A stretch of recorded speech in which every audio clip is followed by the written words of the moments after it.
জয় শ্রীরাম। শ্রী রাম নবমীর ব্রতকথা। ব্রহ্মার মানসপুত্র মহাযোগী সনক পিতৃ সম্মুখে উপস্থিত হয়ে জিজ্ঞাসা করলেন, ভগবান, প্রসিদ্ধ আছে রাজা দশরথের ঔরসে রানী কৌশল্যার গর্ভে ত্রিলোকনাথ ভগবান শ্রীরামরূপে জন্মগ্রহণ করেছিলেন। দশরথ ও কৌশল্যা এমন কি পুণ্য করেছিলেন যে দুর্বাদল শ্যাম শ্রীরাম তাদের গৃহে অবতীর্ণ হলেন?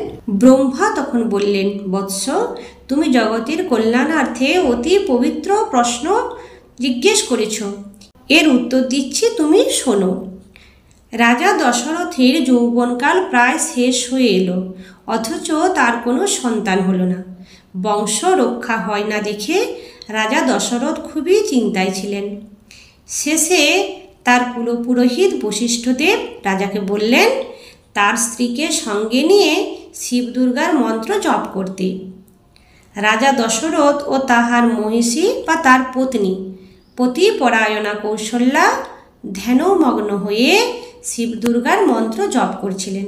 রাজা দশরথ ও কৌশল্যার কঠোর তপস্যায় শশীশেখর মহাদেব খুব প্রসন্ন হলেন।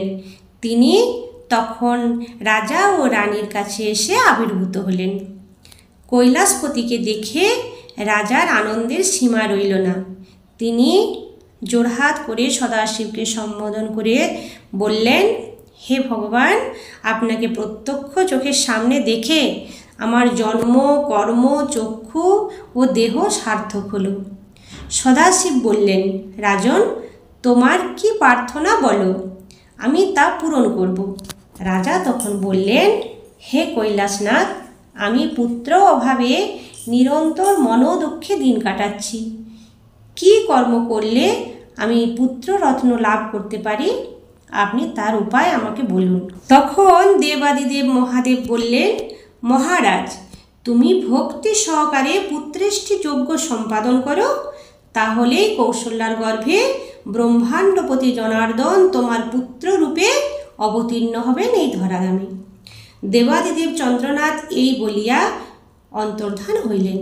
অনন্তর রাজা দশরথ কৌশল্যার সহিত একসঙ্গে বসে যথাবিধান অনুসারে পুত্রেষ্টি যজ্ঞ অনুষ্ঠান করলেন। যজ্ঞের ফলে কৌশল্যার গর্ভসঞ্চার হল এবং চৈত্র মাসে শুক্লপক্ষের নবমী তিথিতে পুনর্বসু নক্ষত্রে শুভ লগ্নে শুভক্ষণে শুভযোগে স্বয়ং জনার্দন শ্রীরামচন্দ্র রূপে আবির্ভূত হইলেন। এই জন্যই এই তিথি শ্রীরাম নবমী নামে খ্যাত। আমরা সকলেই এই শ্রীরাম নবমীর ব্রত করে থাকি। এই মঙ্গলময় দিনে শ্রীরামচন্দ্রের উদ্দেশ্যে যে কোনো শুভকর্মের অনুষ্ঠান করতে পারেন। এই শুভকর্মের অনুষ্ঠান করলে কোটি সূর্যগ্রহণ অপেক্ষা তাহাতে অধিক ফললাভ হয়ে থাকে, তার মধ্যে কোনো সন্দেহ নেই। যে ব্যক্তি এই দিনে উপবাস থেকে রাত্রি জাগরণ ও পিতৃপুরুষদের উদ্দেশ্যে তর্পণ করে, অন্তিমে ব্রহ্মধামে তার চিরবাস লাভ হয়।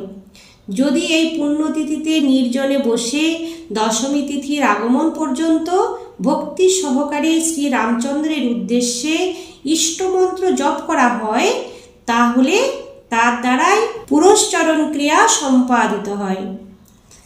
এই রূপ জপের পর দশমীতে ব্রাহ্মণ ভোজন করে দক্ষিণা প্রদান করতে হয়। এই প্রকারে শ্রীরাম নবমী ব্রত সম্পাদন করলে রঘুকুল তিলক শ্রীরামচন্দ্র প্রসন্ন হয়ে ব্রতীর মনোবাঞ্ছা পূরণ করেন। এই রাম নবমী ব্রত সর্বসুখের এবং সর্বপ্রকার মঙ্গলের ও পরম পবিত্র এক ব্রত।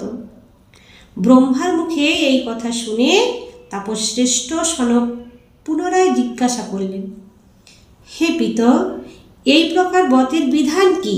তখন ব্রহ্মা বললেন, ব্রতের পূর্বদিন একবার আহার করবে, আমিষভোজীদের নিরামিষ ভোজন করাই বিধি।